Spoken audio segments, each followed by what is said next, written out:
hay versículos que sí requieren que nos detengamos o que pasemos más tiempo analizando por lo que implica, por lo que encierra ese versículo.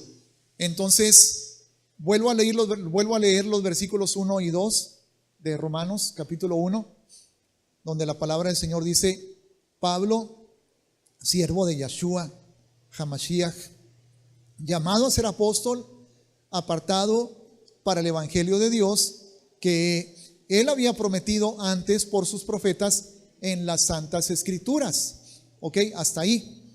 Y pues lo que habíamos estado aprendiendo, hermanos, y entendiendo, hemos estado aprendiendo, entendiendo, es en base a que en el versículo 1, Pablo dice que él fue apartado para el evangelio de Dios. Ya hemos visto y hemos sabido que evangelio es una palabra que viene del griego y que significa buenas noticias, evangelio. Pero en el versículo 2, Pablo dice que este evangelio de Jesucristo, de Yahshua, es el que había sido estado anunciado por los profetas, el que los profetas habían estado anunciando desde que el Señor les dio esa profecía y esa palabra para que la compartieran con su pueblo Israel. Entonces, no es un evangelio nuevo, hermanos. No es un evangelio nuevo. No es algo desconocido. Ahora, sí me resulta claro que aunque no era un evangelio nuevo, el pueblo de Israel en general no lo había entendido. No habían captado de qué se trataba el evangelio, hermanos, porque habían caído en rebelión, porque habían sido influenciados por otras naciones, habían entrado en idolatría, en paganismo. Entonces su entendimiento se nubló, el entendimiento del pueblo de Israel, excepto algunos pocos. O sea, hubo algunos que entendían perfectamente de qué se trataba el evangelio del cual los profetas hablaban, hermanos. En el Antiguo Testamento, en el Tanaj, antes de la venida de Yahshua, hermanos, tenemos personajes que claramente vieron al Mesías. Uno de ellos fue Moisés. En el libro de Deuteronomio, y no recuerdo en este momento el capítulo, pero en el libro de Deuteronomio, en 2 ocasiones, Moisés le dice al pueblo de Israel: Yahweh les levantará un profeta como a mí.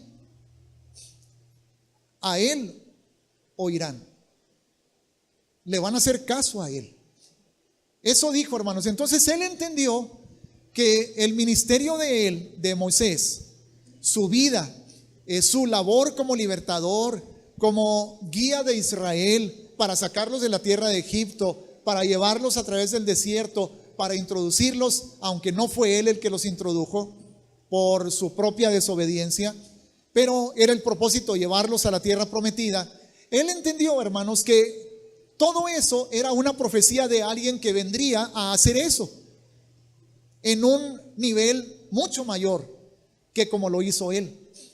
Porque él lo hizo físicamente, pero el que vendría lo haría espiritualmente. Es por eso, hermanos, que en Romanos, aquí mismo en esta carta, pero en el capítulo 2, vamos a ver cómo Pablo habla de cómo hay una diferencia entre el que es judío carnal y el que es judío de corazón. En otras palabras, a eso vino Yahshua, para que el judío carnal pasara de solamente serlo en la carne a serlo de corazón, pero también para que el que no es judío carnal, como los que estamos aquí, lo pudiéramos ser de corazón. Pudiéramos ser adoptados, redimidos, injertados en el pueblo de Israel, en el olivo original.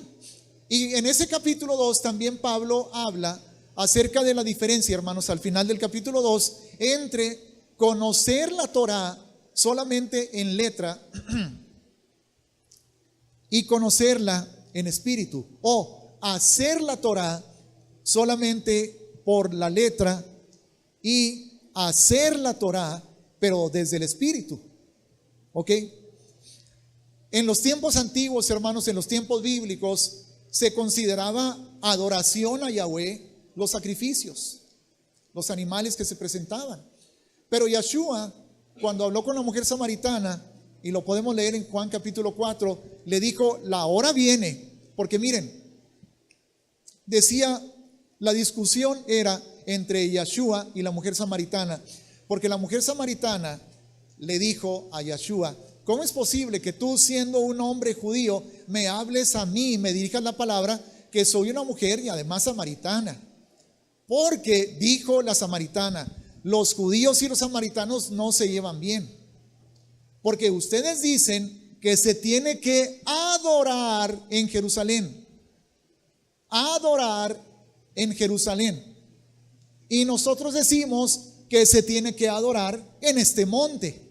Y en el monte al que ella se refería, hermanos, es el lugar donde Jacob había tenido el encuentro con el ángel, y que se aferró del ángel y no lo soltó hasta que lo bendijo, ¿verdad? Y él estableció ahí que dijo, este es Betel, esto es casa de Dios, porque aquí está Dios. Entonces, cuando el reino, las tribus de Israel se dividen y queda el reino del sur y el reino del norte, las tribus del reino del norte, como se pelearon con las tribus del sur, donde estaba Jerusalén, dijeron, nosotros ya no vamos a adorar en Jerusalén, y establecieron su propio lugar de adoración, que fue el monte donde Jacob había tenido el encuentro con el ángel.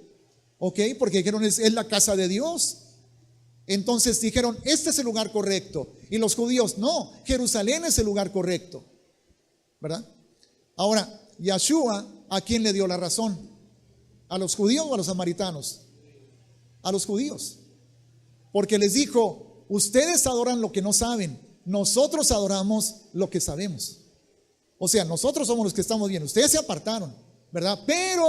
Pero la hora viene, y ahora es en que ya no será ni en este monte ni en Jerusalén, sino en espíritu y en verdad, ¿verdad? Ahora, ¿cómo era la adoración en Jerusalén?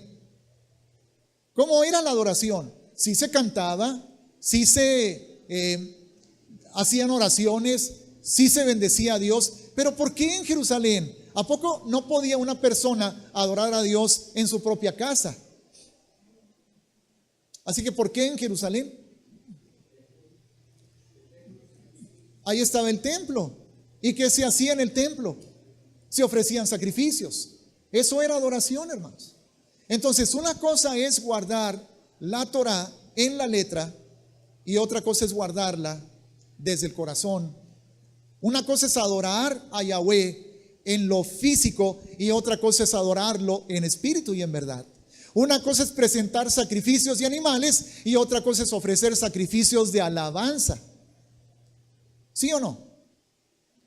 Yo estoy contento porque ya no tenemos que ofrecer sacrificios. Pues nosotros nunca tuvimos, ¿verdad? Como si fuera judío. Pero estoy feliz porque imagínense, si es más, pensando en eso, ¿qué tal si el Mesías no hubiera venido y no se hubieran quitado los sacrificios y ahí estuviera el templo? Primero, sin ser judíos, ¿cómo le haríamos? O sea, tendríamos que convertirnos en judíos, tendríamos los hombres que circuncidarnos, tendríamos que pasar por todos los ritos de purificación y de conversión hasta entonces ser judíos. Y entonces, una vez siendo judíos, tendríamos que estar yendo 3 veces a Jerusalén, en la Pascua, en Pentecostés y en tabernáculos, para ofrecer sacrificios y llevar el chivo y todo lo demás, y el cordero y todo, hermanos. Así que gloria a Yahweh, porque Él trajo una adoración verdadera en espíritu y en verdad, porque todo lo anterior anunciaba lo que había de venir, anunciaba a Yeshua, y Él vino y cumplió todo eso, hermanos. Y por eso ya no estamos sujetos a las ceremonias, a los sacrificios, ni a la maldición, ni al castigo de la Torá. Y ya no estamos bajo la Torá para salvación. Ya no estamos bajo la Torá para salvación, hermanos. Entonces, los reinos se separan y Yeshua le dice a la mujer samaritana: el judío tiene la razón, porque es ahí donde Yahweh estableció su nombre, es en Jerusalén donde Él ordenó la construcción del templo, pero la verdadera adoración, ahora conmigo, dice Yeshua, comienza una era diferente, donde tú vas a poder en tu espíritu y en verdad adorar al Padre. Entonces, hermanos, hay una diferencia muy grande entre ser judío únicamente de carne, hacerlo en el corazón. Hay una diferencia muy grande entre solamente tratar de obedecer la letra de la ley y obedecer la ley en espíritu. Ejemplo, ya lo hemos dado. No voy a ahondar en esto, pero sí quiero repetirlo para que quede claro. Obedecer la Torá en la letra. Odio a mi vecino y tengo ganas de matarlo, pero estoy obedeciendo la Torá y por eso no lo mato. Ya obedecí. Pero obedecer la Torá en espíritu es: no, ya no lo odio, lo amo. Y es por eso que ni pienso en matarlo. Estoy obedeciendo, no matarás, pero desde el corazón. Porque por eso Yeshua dijo en Mateo 5, a ustedes se les dijo: no matarás, pero yo les digo que el que llame a su hermano fatuo será culpable del mismo juicio, porque en el corazón lo que te lleva a matar a alguien es aborrecerlo, es que lo odias. Cuando es asesinato, cuando es defensa propia, no. Cuando es defender a tu familia, no es que lo odies a él, es que amas a tu familia. Y no vas a permitir que nadie dañe tu familia. Y vas a hacer lo que esté a tu alcance para proteger a tu familia. Y he tenido debates sobre esto, hermanos, con hermanos y en el Señor. Pero bueno, tampoco me voy a meter en eso, ¿verdad? El otro ejemplo, muy claro: obedecer la Torá en la letra. Codicias a la mujer de tu vecino, pero te abstienes de cometer adulterio porque estás obedeciendo la Torá. Sí, pero le estás codiciando. Y Yeshua dijo: el que la vea y la codicia en su corazón, ya adulteró con ella. Entonces, ¿cómo es obedecer la Torá en el espíritu? Echas fuera la codicia. Echas fuera de tu corazón ese deseo perverso. Obedeces desde adentro. Y obviamente que si obedeces desde adentro, pues por fuera jamás, ¿verdad? Porque estás venciendo al adulterio adentro de tu corazón, no solamente por fuera. Entonces, obedecer no solamente por fuera es: ay, se me antoja mucho, pero me aguanto porque aquí dice no adulterarás. Y ya obedeciste el mandamiento. Ahora, el que no se aguantaba y adulteraba, pues será apedreado. Entonces, Yeshua vino a eso, hermanos. Y eso es parte del Evangelio. ¿Por qué? Porque en Jeremías 31, ya lo leímos, cuando Yahweh habla: estableceré, desde el versículo 31 al 34. Jeremías 31 al 34. Estableceré un nuevo pacto con la casa de Israel y con la casa de Judá. Habla de la salvación. Ahora, ¿por qué sabemos que habla de la salvación cuando dice estableceré un nuevo pacto? Porque ese pasaje de Jeremías 31 al 34 es citado por Pablo en Hebreos capítulos 8 y capítulo 10. Bueno, yo digo que es Pablo el que escribió Hebreos, no me consta, pero así siento. Entonces, nomás porque lo siento. No, porque me parece que el conocimiento y la erudición con la que se escribe la carta a los hebreos es característica de Pablo, ¿verdad? Pero bueno, Y no soy el único que piensa eso. Pero bueno, en los capítulos 8 y en el capítulo 10, hermanos, Pablo, o el autor de Hebreos, cuando habla de la salvación de Israel, cita Jeremías 31. Entonces Jeremías 31 es salvación, ¿ok? Para Israel y para el mundo entero. ¿Y qué dice Jeremías 31 y Hebreos 8 y Hebreos 10? ¿Qué sucede al realizarse esa salvación? ¿Qué sucede con la Torá? ¿Queda abolida? ¿Queda anulada? No, dice, no sé si me equivoco ahí revolviendo los términos, pero dice más o menos: escribiré mi ley en sus mentes y las grabaré en sus corazones. Escribiré mi ley en sus mentes y las grabaré. Es al revés. Las escribiré en el corazón y las grabaré en las mentes. Pero ahí está. O sea, mi ley es mi Torah. No va a desaparecer. Simplemente va a llegar más adentro que hasta ahora. Más adentro. Va a llegar al fondo de sus corazones. De modo que ya no van a obedecer solamente la letra de la Torá, sino que van a obedecer el espíritu de la Torá. Porque Pablo dice en Romanos 7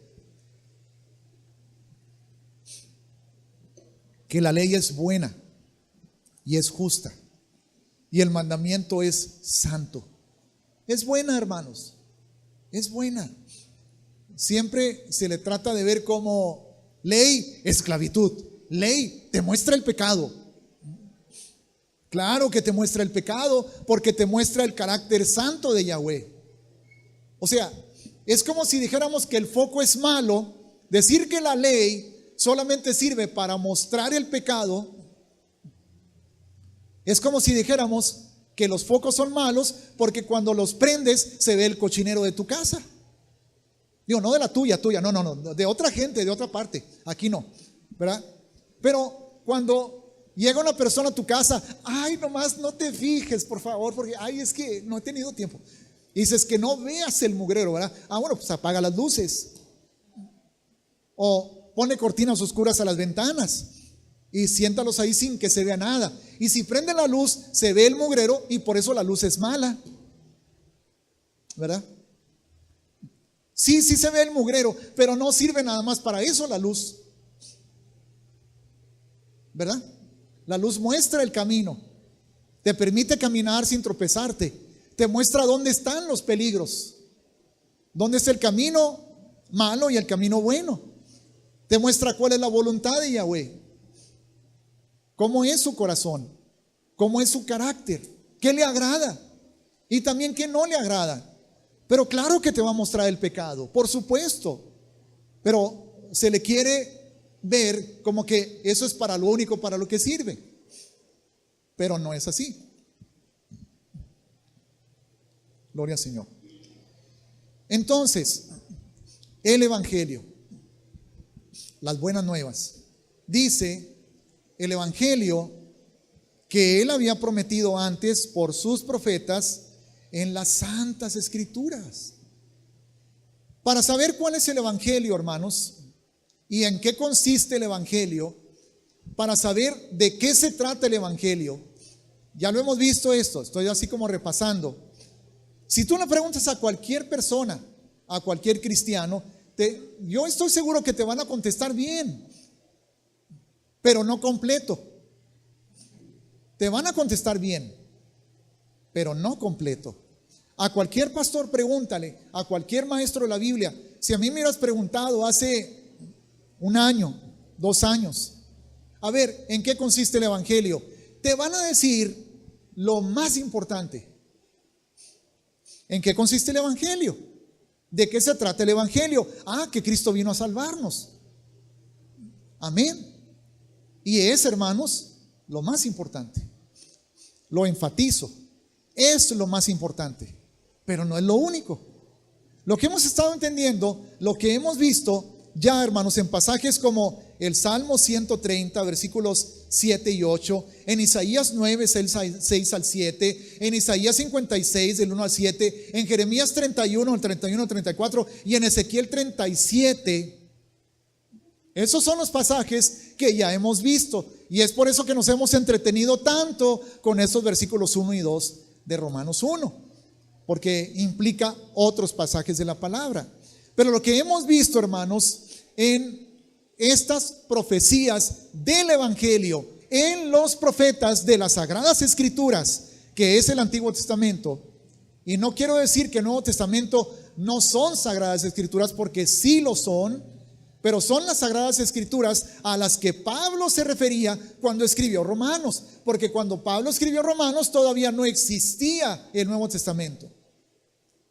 Y Pablo no consideraba, no estaba pensando en ese momento al empezar a escribir Romanos así: Pablo, siervo, órale, qué bonito siento estar escribiendo una de las cartas del Nuevo Testamento que también son Sagradas Escrituras. Él no sabía eso, hermanos. Él estaba escribiendo una carta, punto. Pero no sabía, a lo mejor no estaba consciente en ese momento de los planes del Espíritu Santo de unificar toda la Escritura para que nosotros recibiéramos la revelación del Padre, la revelación de Yeshua, la revelación de su reino, de su voluntad, hermanos, de sus caminos, de sus planes para nosotros en un solo libro que llamamos Biblia, y que está conformada por Antiguo y Nuevo Testamento. Pero en ese momento Pablo no lo sabía. Pablo solamente estaba escribiendo a una iglesia en Roma. Y cuando él les dice el evangelio que él había prometido antes por sus santos profetas en las santas escrituras es el Tanaj, es el Antiguo Testamento. Entonces, para entender de qué se trata ese evangelio, tenemos que ir a las escrituras del Antiguo Testamento. ¿Ok? Ya dijimos, el punto número 1 es: Yeshua vino a salvar, vino a derramar su sangre, dio su vida por nosotros en la cruz, murió, resucitó al tercer día, ascendió, está a la diestra del Padre intercediendo por nosotros, y viene por segunda vez. Viene por los suyos. ¿Ok? Pero no es todo. Es lo más importante, pero no es todo. Cuando leímos los pasajes que ya mencioné, hermanos, vimos 4 puntos. 1, vamos a mencionarlo así por importancia. 1, Yahweh envía a Yeshua a salvar por medio de su sangre, por medio de su muerte, por medio de su resurrección a Israel. Ese es punto número 1 del evangelio. ¿Ya todo el mundo? Claro, porque al venir a salvar a su pueblo, abre la invitación a todo el mundo para creer en Yeshua, el Mesías de Israel, y de esa manera entrar al mismo pacto que él hizo con Israel. Hermanos, hace rato vimos que Jeremías 31 dice: he aquí, en aquellos días estableceré un nuevo pacto con la casa de Judá y con la casa de Israel, y perdonaré sus iniquidades, y nunca más me acordaré de sus pecados, y escribiré mis leyes en su corazón y las grabaré en sus mentes. Si es que lo dije bien ahora sí. Y ese pacto Pablo lo menciona en Hebreos 8 y en Hebreos 10. Y luego, cuando Yeshua esté celebrando Pesaj con los apóstoles, toma la copa y dice: esta copa en la Pascua es el nuevo pacto en mi sangre. Era como si les dijera: ¿se acuerdan de lo profetizado en Jeremías 31? ¿Se acuerdan de lo que está escrito? Que haré un nuevo pacto con Israel y perdonaré sus pecados, y ya no me acordaré más de sus iniquidades. ¿Sí se acuerdan, hijitos? ¿Sí se acuerdan, discípulos míos? Y me imagino los discípulos que conocían la palabra diciendo: sí, maestro, nos acordamos. Bueno, esta copa es ese nuevo pacto. Esta copa es el nuevo pacto en mi sangre. Bebé de ella todos. Y luego Pedro, Juan, entre otros apóstoles, le llevan ese evangelio. Y digo así porque la copa, ¿verdad?, del nuevo pacto, ese evangelio lo llevan a los corintios, a los Gálatas, a los tesalonicenses, a los efesios, y que le dijo Pablo a los corintios, en 1 Corintios capítulo 5, el Mesías, Cristo, es nuestra Pascua, hermanos. Así que celebremos la fiesta con corazones limpios, sin levadura, como masa nueva, como somos, como son ustedes. Entonces, ¿qué le estaba enseñando Pablo a los corintios? Les estaba enseñando cómo celebrar la Pascua. Y luego en el capítulo 11 les dice, porque el Señor esa noche que fue entregado, tomó el pan celebrando la Pascua, lo partió, dio gracias y le dijo a los discípulos, tomad, comed de él todos, porque esto es mi cuerpo que por vosotros es partido. Luego, cuando acabó de cenar, tomó la copa y citó las palabras de Yeshua y dijo, esta copa es el nuevo pacto en mi sangre. Y entonces, ¿qué les está enseñando Pablo a los corintios? A entrar al mismo pacto nuevo que Yahweh hizo con Israel a través de Yeshua. ¿Sí vamos siguiendo? ¿Vamos siguiendo el hilo? Yahweh le promete a Israel, voy a hacer un nuevo pacto contigo, Israel. Contigo, Israel. Viene Yeshua y dice, el pacto prometido a Israel es esta copa. Más bien, representa mi sangre, en mi sangre. Pero luego ese mismo pacto es anunciado a los gentiles. Entonces quiere decir que cuando los gentiles creemos, estamos entrando al nuevo pacto que Yahweh había prometido. ¿A quién, hermanos? A Israel. A Israel.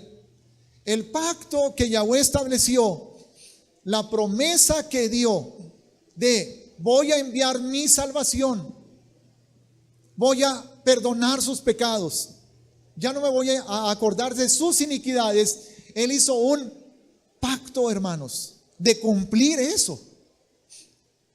Él hizo una promesa. ¿A quién la hizo? ¿A México? No. ¿A Guatemala? No. A Israel. Entonces, ¿cómo somos salvos los mexicanos? Simplemente creemos en el Mesías de Israel. Y todo aquel que ha creído en el Mesías de Israel está en ese pacto. Solamente que muchos que ya están y que ya creyeron y que ya recibieron ese perdón, no lo han entendido así, no lo han visto, pero ya están sin saberlo. Saben que son salvos y es suficiente, hermanos, pero no saben a dónde entraron. Hay gente que se expresa con relación a diferentes situaciones. No sabes en lo que te estás metiendo, ¿verdad? Bueno, cuando yo fui salvo el 15 de agosto de 1975, que hace unos días acabo de cumplir 10 días, 43 años de haberle entregado mi vida a Yeshua.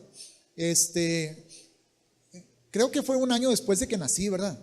43, un año después, o sea. Sí, estaba bebito. Es verdad, no sabía lo que me estaba metiendo, ¿verdad? Pero todo lo que no sabía es bueno. Todo lo que no entendía y que todavía no entiendo y que falta mucho por entender es bueno, y yo sé que va a ser bueno. Todo lo que vayamos entendiendo gradualmente. Entonces, punto número 1 del Evangelio.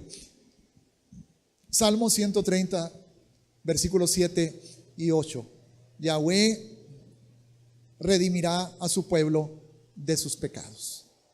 Es punto número 1, hermanos. Es lo más importante.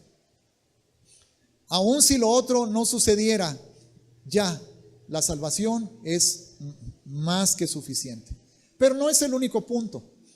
Leímos Ezequiel 37 y junto con la salvación a Israel, Yahweh promete la reunificación de las dos casas, del reino del norte y del reino del sur, de Efraín y de Judá, de Israel y de Judá. Es la reunificación, es el regreso de las tribus esparcidas, dispersas por el mundo entero a su tierra. Todavía no se cumple, hermanos, pero está en proceso de cumplirse. Entonces, punto número 1, hermanos, la salvación. Yeshua viene a salvar, viene a perdonar los pecados de su pueblo y por invitación de todo aquel que crea en el mundo entero. Porque de tal manera amó Dios al mundo que ha dado a su Hijo unigénito para que todo aquel que en él cree no se pierda, mas tenga vida eterna. Ok. Punto número 2 del Evangelio, como lo hemos leído en las Santas Escrituras, la reunificación del pueblo de Dios. Ya no más dos casas separadas, sino una sola. En Ezequiel 37, Yahweh le instruyó a Ezequiel a tomar dos palos, a uno escribirle Judá y al otro escribirle Efraín, y luego juntarlos y hacer de los dos palos un solo palo, profetizando de esa reunificación. Ahora, ¿habló Yeshua de esa reunificación o hizo algo al respecto cuando estuvo en la tierra? Sí, hermanos. Por eso a los 70 discípulos los envía a predicar y les dice: no vayan a aldeas de gentiles. Ellos será después. Ahorita únicamente vayan a predicarles a las ovejas perdidas de la casa de Israel.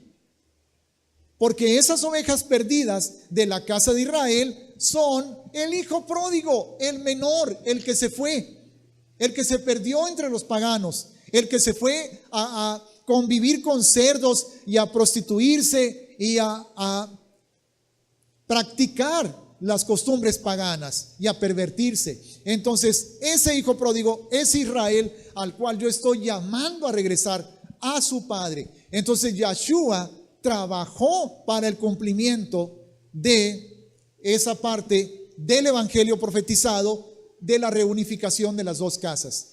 Punto número 3 del evangelio, hermanos, si alguien se acuerda, porque ya los habíamos mencionado antes, y si alguien tomó notas, por ahí lo debería de tener.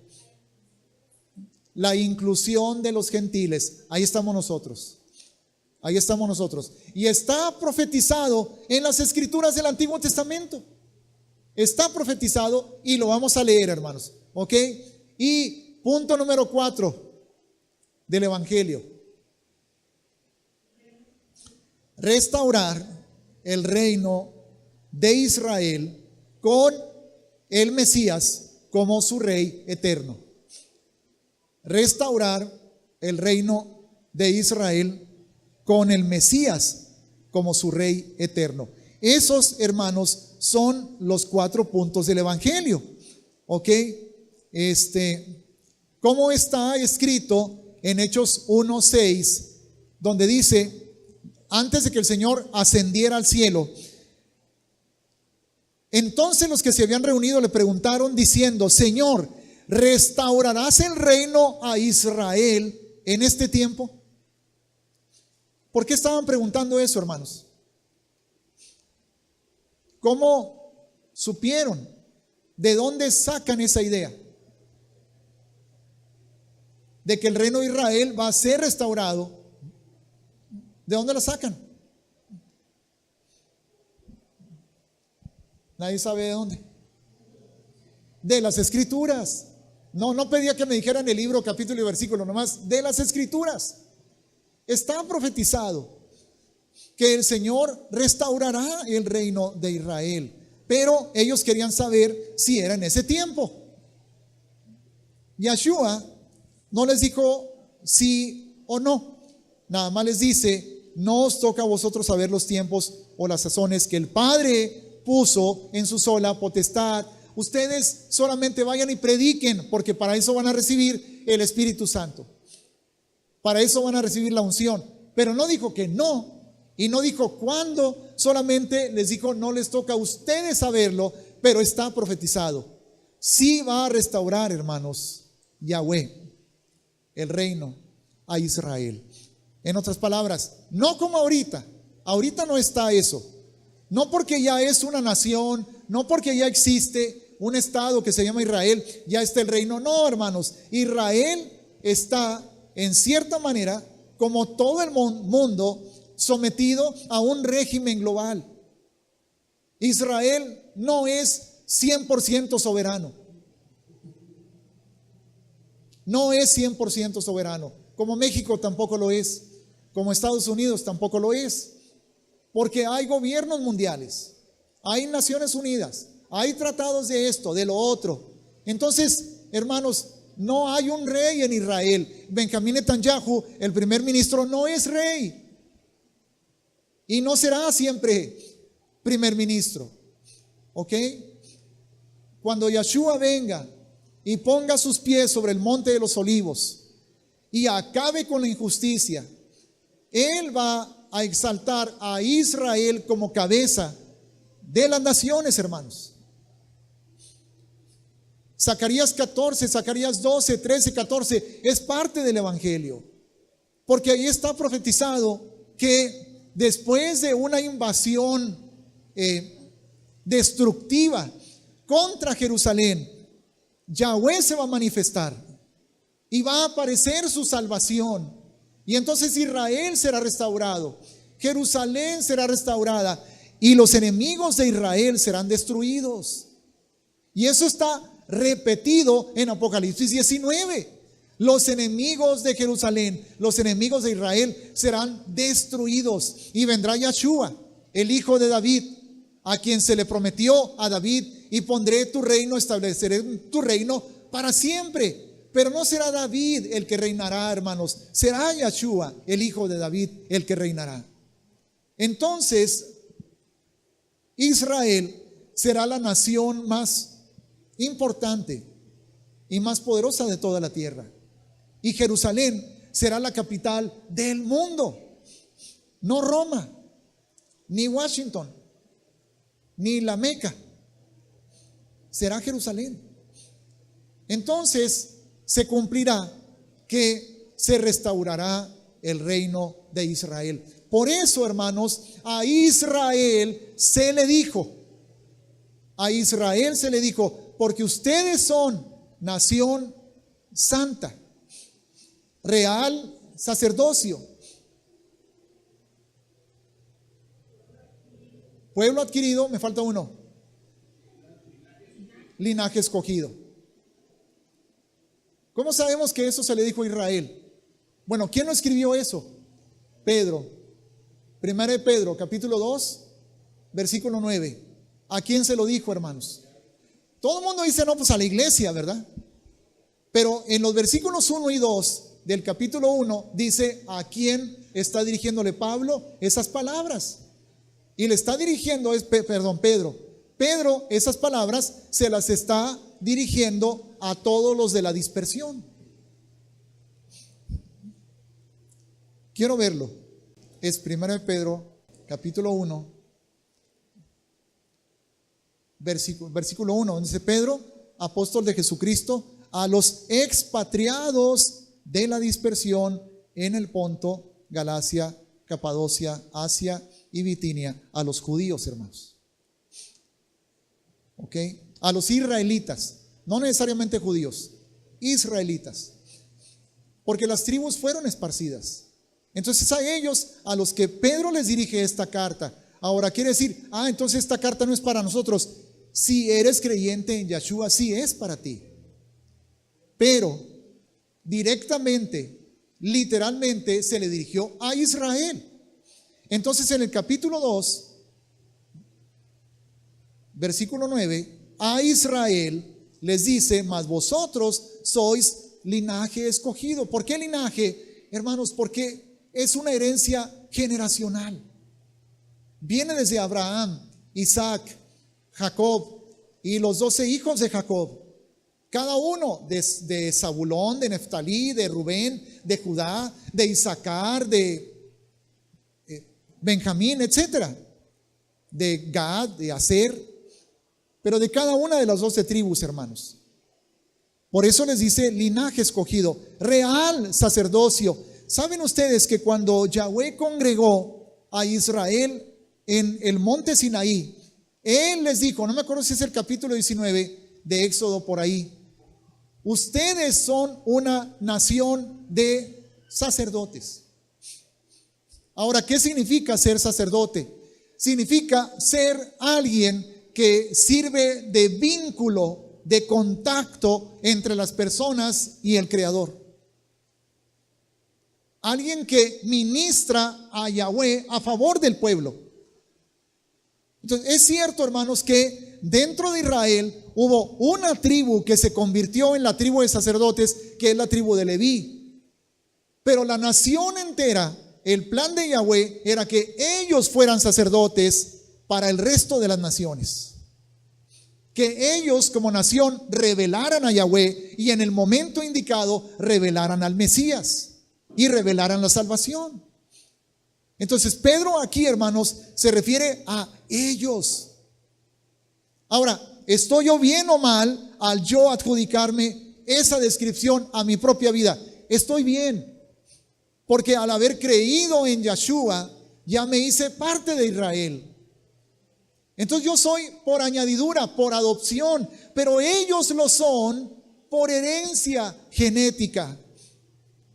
Aclaro esto, un israelita, y a los que Pedro estaba escribiendo, que les decía, ustedes son linaje escogido, real sacerdocio, nación santa, pueblo adquirido por Dios, se refiere a los que son israelitas, pero que creen en el Mesías. Porque si uno es israelita y no cree en el Mesías, pues no, está fuera. De hecho, en Romanos capítulo 11, hermanos, al israelita o al judío que lo es en la carne, pero que no cree en el Mesías, en Romanos capítulo 11 se le denomina una rama desgajada. Ya no es parte del olivo.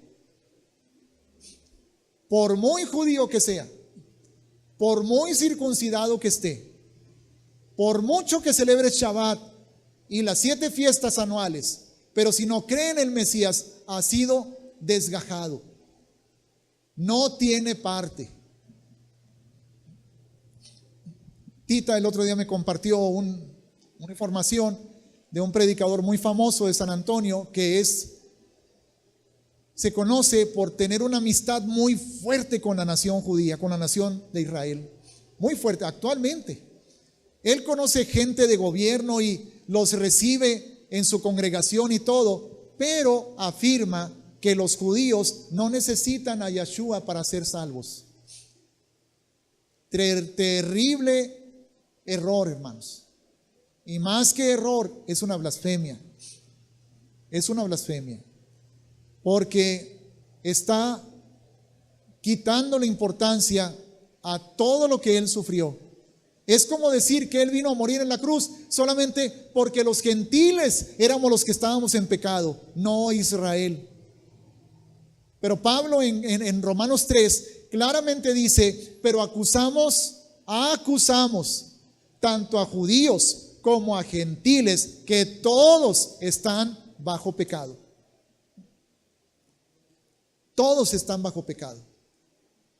Entonces es mentira que el judío no necesita creer en Yeshua para ser salvo. Si no cree, se va al infierno. Punto. ¿Dónde está lo que Pedro dijo en Hechos 4:12? Hermanos, porque en ningún otro hay salvación. ¿Y a quién se lo estaba diciendo Pedro esas palabras? A los judíos, a los fariseos que vinieron a reclamarle que por qué había sanado al paralítico de la puerta a la hermosa del templo en el nombre de Yeshua. ¿Qué era eso, estar sanando enfermos en el nombre de Yeshua?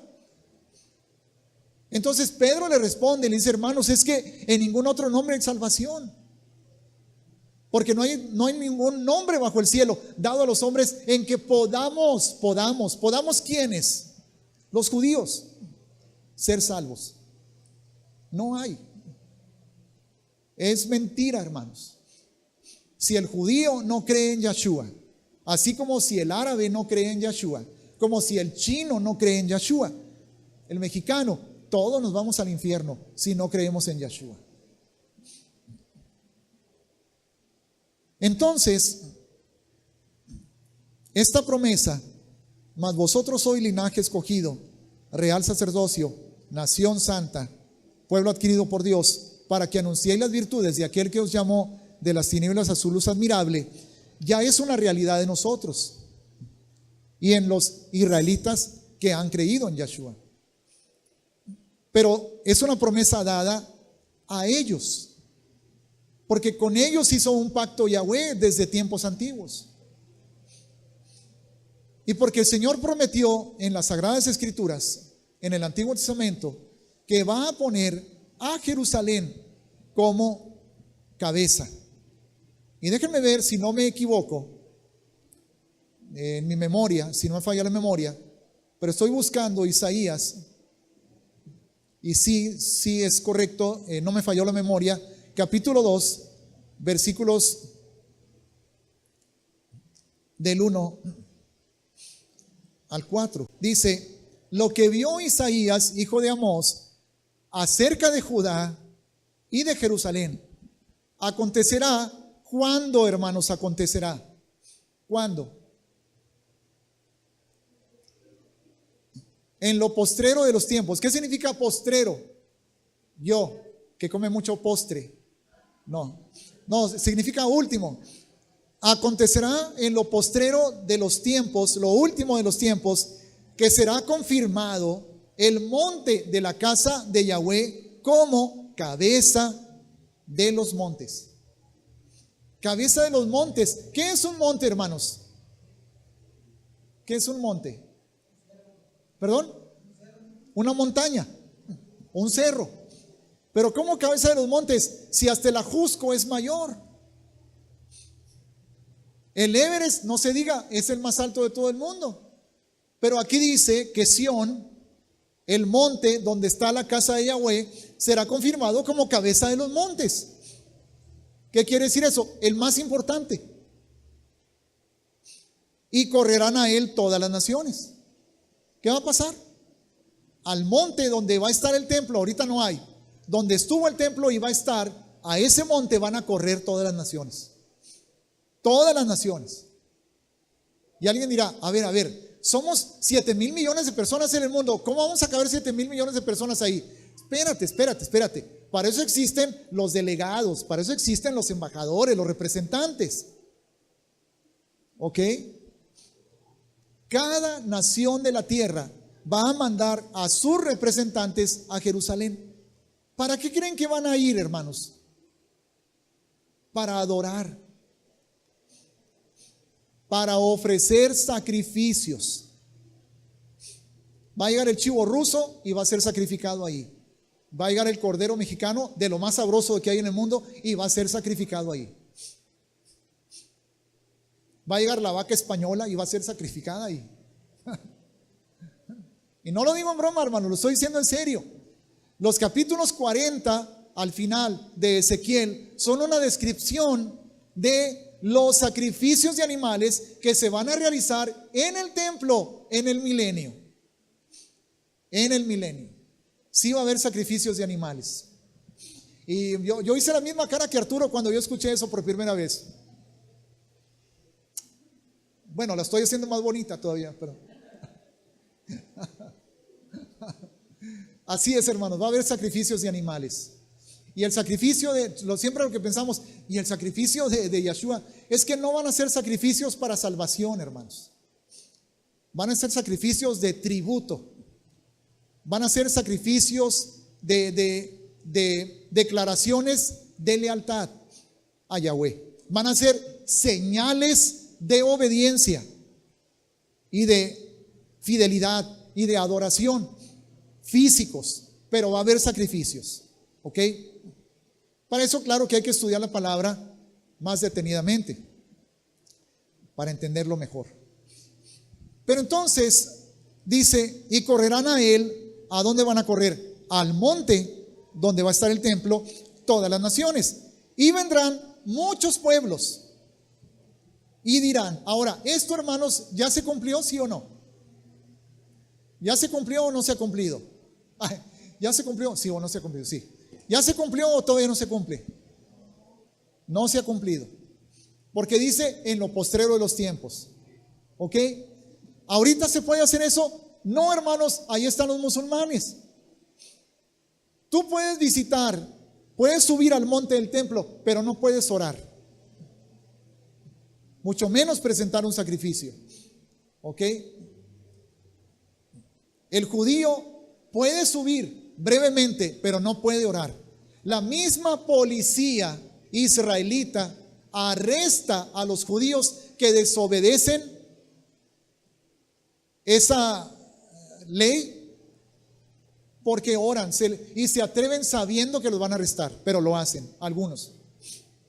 Versículo 3, ¿verdad? Y vendrán muchos pueblos y dirán: venid y subamos al monte de Yahweh, a la casa del Dios de Jacob. ¿Y qué vamos a hacer ahí? Nos enseñará sus caminos y caminaremos por sus sendas, porque de Sión, que es el nombre de ese monte, saldrá la ley, y de Jerusalén la palabra de Yahweh.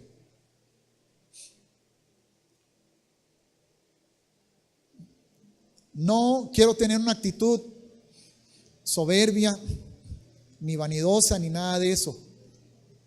Pero si me toca estar ahí en el monte en ese tiempo, enseguida de algún amigo pastor, le voy a decir: ¿qué te dije? ¿Ya entendiste, verdad? Ahora sí. ¿Verdad que es Shabbat?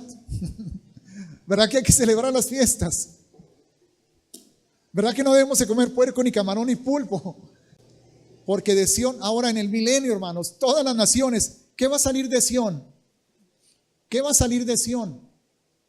La ley. ¿Pero cómo? Si está abolida. ¿Cómo? Si está anulada.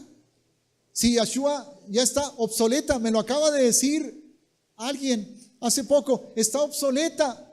Entonces, ¿por qué va a salir de Sión? Y de Jerusalén la palabra de Yahweh. Versículo 4: y juzgará entre las naciones y reprenderá a muchos pueblos, y volverán sus espadas en rejas de arado y sus lanzas en hoces.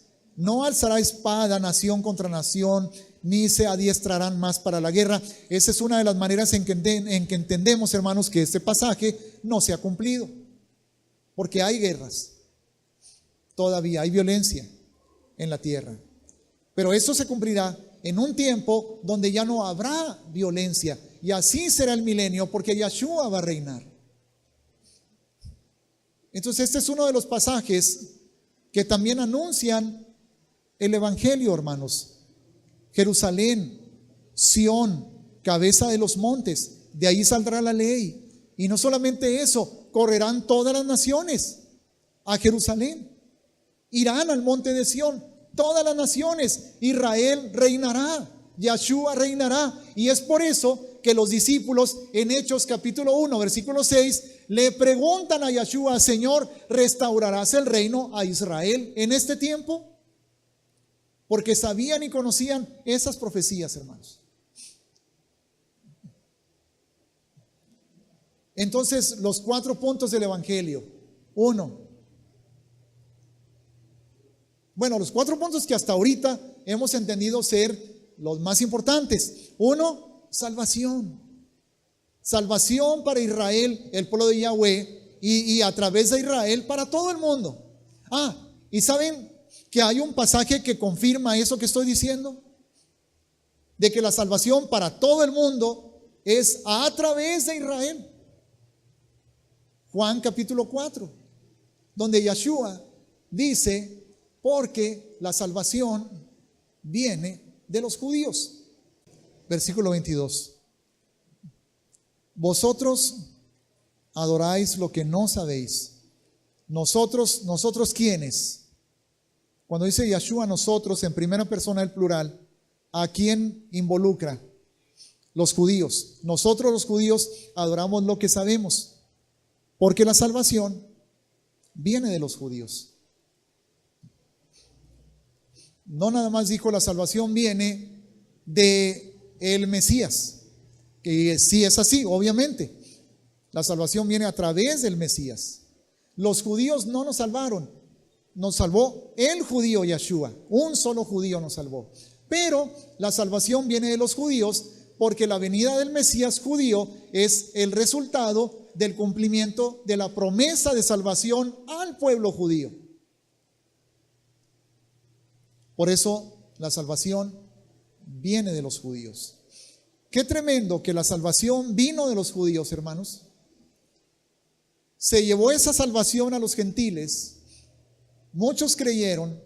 Luego esos gentiles se divorciaron del pueblo judío, se unieron a Roma, adquirieron las doctrinas y las tradiciones de Roma y luego comenzaron a perseguir y a matar a los judíos, de donde vino la salvación.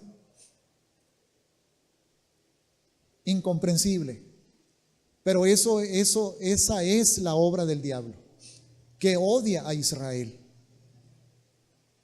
Y luego el principal y número uno reformador de la iglesia cristiana del siglo XVI, a través de quien vinieron las verdades, la revelación de las verdades de la salvación por fe, de la redención por gracia, hermanos, de la Biblia como la única autoridad revelada de Dios. A través de él también vino odio a los judíos, porque escribió que había que perseguirlos, había que despojarlos, había que quitarles sus viviendas y expulsarlos de las tierras. Qué tremendo. Pero bueno, el Señor está cambiando eso. Eso está siendo revelado al pueblo de Yahweh.